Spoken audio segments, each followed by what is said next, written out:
I don't have any time for the pleasantries today. I'm giving myself 10 minutes to tell you about 10 of my favorite things to do around downtown St. John's, or maybe just outside of downtown St. John's. Let's see if we can get through it.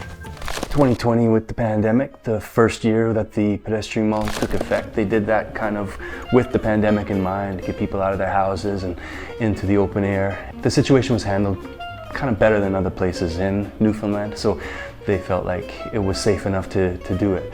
And I don't know if they meant for it to be kind of like a one-off just because of the pandemic in 2020, but they probably realized that they had something that was potentially going to be an annual thing, and that's kind of where we are right now. It was a big success in 2020, and in 2021 there's still a lot of those same challenges that 2020 carried over. But now it's become kind of like an expected event, and it works for the majority of the businesses and for a lot of the residents and visitors as well. So it seems like it's become a regular event for the city that people look forward to basically from the end of June until the beginning of September every year now. Signal Hill is one of my favorite places to go no matter what season of the year it is, but rather than me talking about it, I'm going to pass the microphone over to former mayor of St. John's, Harry Muse, to tell you a little bit about what Signal Hill is all about. There are many citizens who sometimes come up to Signal Hill, not because they have to, but because they want to come up. Not because they have anything to do up here, but because they are tired, perhaps, of doing so much down in the city. And as you look out over the city, and see the basilica and the cathedral and all the churches, the brightly painted homes, you feel that it is a city of people. You hear still the putt-putt of the motorboat as the battery men come in from the fishing grounds. There's something about Signal Hill. It lifts you above the ordinary things of everyday life. Are you familiar with Jelly Bean Row in downtown St. John's? I get asked from time to time why the houses in the old part of St. John's are so colorful. Like, what is the origin of Jelly Bean Row?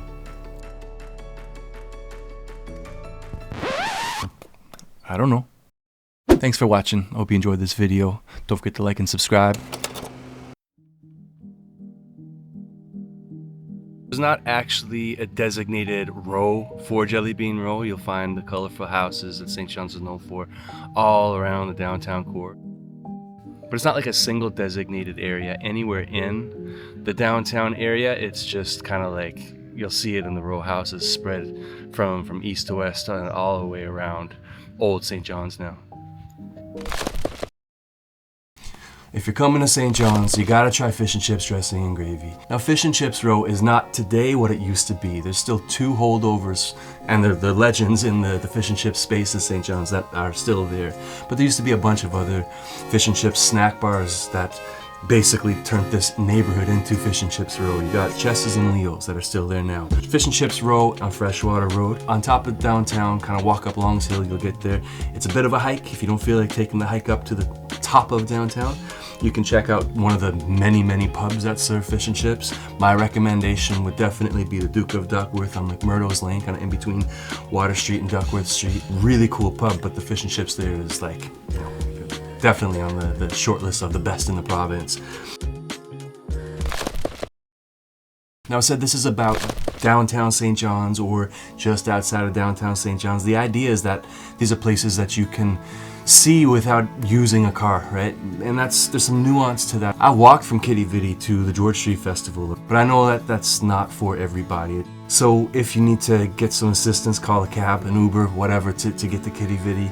It's worth your while. The little village itself, they close down on the weekends and they have kind of a pedestrian-only zone on a much smaller scale than the big pedestrian market on Water Street, of course, but it's definitely something worth checking out. There's a few food trucks. It's a beautiful setting any day of the week, any season of the year. So it's, you know, a little bit of a different vibe than the big pedestrian market, but it's kind of nice to be able to just walk around without worrying about traffic, right?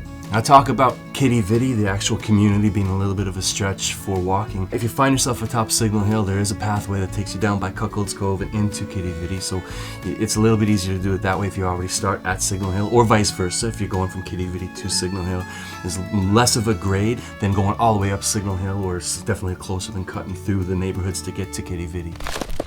My favorite day of the summer, pretty much every year in St. John's, is Regatta Day. The weather typically agrees, but usually if it's really bad, they'll postpone the event.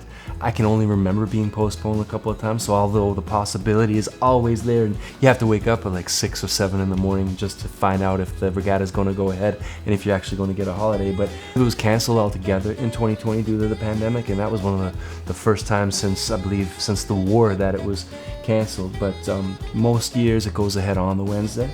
In 2018, it was actually the 200th running of the Royal St. John's Regatta. It's the longest continuously running sporting event in North America. You enjoy raffles and games of chance and crown and anchor. It's the type of place where you can go for a single day and just kind of enjoy summer with a big portion of the city of St. John's. George Street is pretty well known for being a street with one of the highest concentrations of pubs in all of North America. It's a small street, but there's dozens of places to go for a drink or a bite to eat. There are events held throughout the year on George Street, like Mardi Gras around Halloween, concerts throughout the summer, but the key event for George Street throughout the year is pretty much every year the George Street Festival. Usually runs for about a week. Basically every single night of the festival is bumping. Weather can be an issue sometimes, and that does affect the size of the crowds on a particular night. But in most cases, people come out rain or shine, depending on who the headliner or the theme of the concert is for that particular night. Saturday night's usually a kitchen party night, and you usually have a lot of local acts performing traditional Newfoundland music. For as long as I can remember, Tuesdays have been the Regatta Roulette night, and it seems like Shiny Gannock play most years.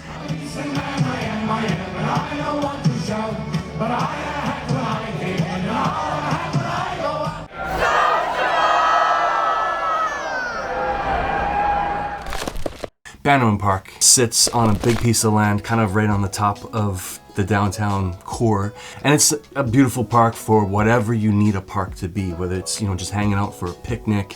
You have a really nice public swimming pool, and there's not a whole lot of public swimming pools around the city. You have probably, if not the best splash pad, it's, you know, in top 2 or 3 in the city. So for kids, you got lots to do, an amazing playground. Back in the day, they used to have the Peace Accord, but there's other concerts that still happen, like the Folk Fest, which is one of the bigger concerts that the city throws annually. Sourfest takes place there much later in the summer. Lots of music, basically, set up in Bannerman Park throughout the year. But if you're just looking for a place for a picnic to just hang out, definitely, you know, recommend 10 out of 10 or whatever the kids say these days. So if you're looking for something to do indoors, there's a couple of things that you can look at. Primarily, the first thing that jumps out to me is the Rooms. The Rooms is a museum. It's the Provincial Archives, which is kind of museum-y. They have concerts in there sometimes. There's a lot to see there, and one thing in particular to see is the view from the main room. It's a beautiful location in the city, overlooking downtown, looking out into the Narrows. And in the main room, there's a big floor-to-ceiling window. It's kind of like a big ballroom. And the view you have from this location, this specific location in the rooms, looking out towards the Narrows, it's worth the price of admission just to see that view alone. Right? So on July 1st this year, there was a big ceremony for the return of the unknown soldier to St. John's, and that took place at the War Memorial. So I'm going to let Mom and Dad tell you a little bit about why the War Memorial would be an interesting place to pay a visit to, not just on July 1st, but at any point throughout the year, particularly in the summer when the weather's good.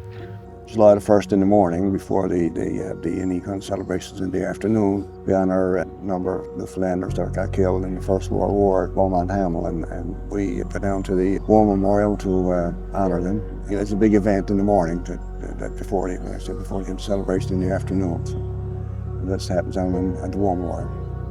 Down on Docker Street, so they have a ceremony down there, and they usually have soldiers and sailors and whatever, the armed forces march down around the memorial, and they have a service there.